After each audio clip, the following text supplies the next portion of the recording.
O deputado Eduardo Bolsonaro anunciou que está com Covid-19. Ele é o terceiro integrante da comitiva do presidente Jair Bolsonaro, que foi a Nova York atestar positivo para a doença. Ainda nesta sexta-feira, 2 ministros do governo que não foram para os Estados Unidos também divulgaram que estão contaminados. A reportagem é do nosso correspondente em Brasília, Afonso Marangoni.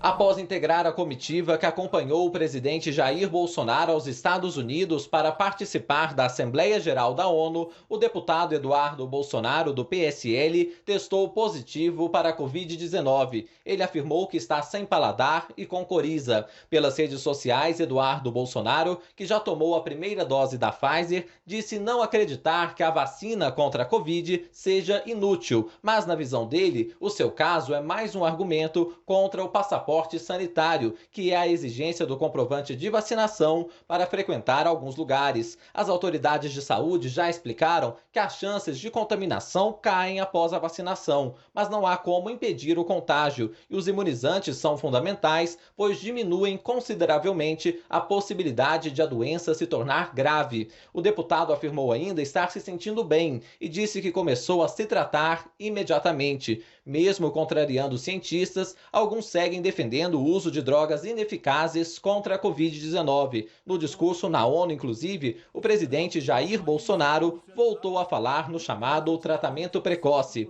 Além de Eduardo Bolsonaro, o ministro da Saúde, Marcelo Queiroga, e um funcionário do cerimonial da presidência também contraíram o vírus. Em inúmeros momentos da viagem, os integrantes da comitiva não cumpriram os protocolos sanitários adequados. Queiroga teve o diagnóstico positivo ainda nos Estados Unidos e está em isolamento obrigatório em um hotel de luxo em Nova York. Hoje, inclusive, o prefeito da cidade, Bill de Blasio, alfinetou novamente Bolsonaro. Ele postou uma foto ao lado do príncipe Harry do Reino Unido e da esposa dele, Meghan Markle, e escreveu: "Não seja como Jair Bolsonaro, seja como Harry e Meghan, vacine-se". Antes, ele já havia afirmado que o presidente brasileiro não deveria ir a Nova York caso não estivesse imunizado contra a Covid-19.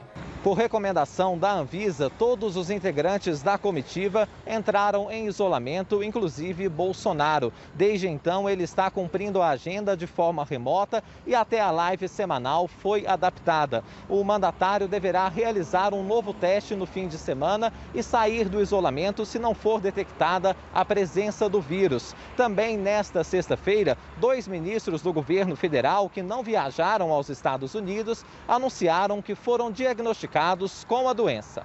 Uma é a ministra da Agricultura, Tereza Cristina, que foi às redes sociais dizer que está bem. Nesta semana, ela se reuniu com uma série de autoridades, como o ministro da Infraestrutura, Tarcísio Gomes de Freitas. Depois do diagnóstico, Tereza Cristina cancelou todos os compromissos presenciais e permanecerá em isolamento durante o período de orientação médica. Antes de testar positivo para a doença, o advogado-geral da União, Bruno Bianco, esteve na cerimônia de recondução do Procurador-Geral da República, Augusto Aras, ontem. Ele aguarda o resultado de uma contraprova. O ministro da Casa Civil, Ciro Nogueira, também esteve no evento. Imagem divulgada pelo Palácio do Planalto mostra Bianco cumprimentando Aras, que estava sem máscara.